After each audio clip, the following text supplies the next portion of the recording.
Welcome to the last breakfast. Please enjoy the video. You need a minimal toolchain now. Install Node, JS Git, and a code editor, then set up a fresh project folder. Once done, run npm init to create package, JSON, and commit the first snapshot with Git. Make sure to enable editor extensions for linting and formatting so your code stays consistent. Start a simple index, HTML and a main, JS file, and serve them with a lightweight dev server. This gets you coding immediately while keeping a clean, versioned foundation. You now expand into practical implementation.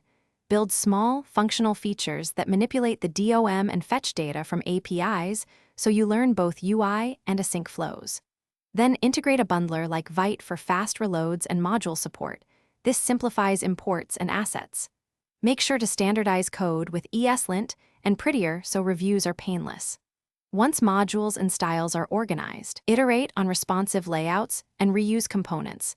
This is where clarity and maintainability come. You finalize by creating a production build and testing across viewports and browsers to catch layout or performance issues.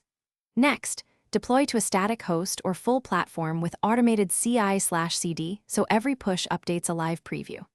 Make sure to add environment variables securely and monitor logs.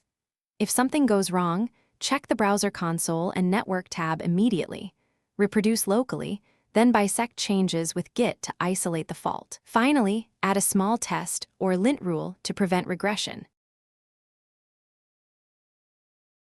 Thanks for watching. If this was helpful, leave a like and consider subscribing. See you next time.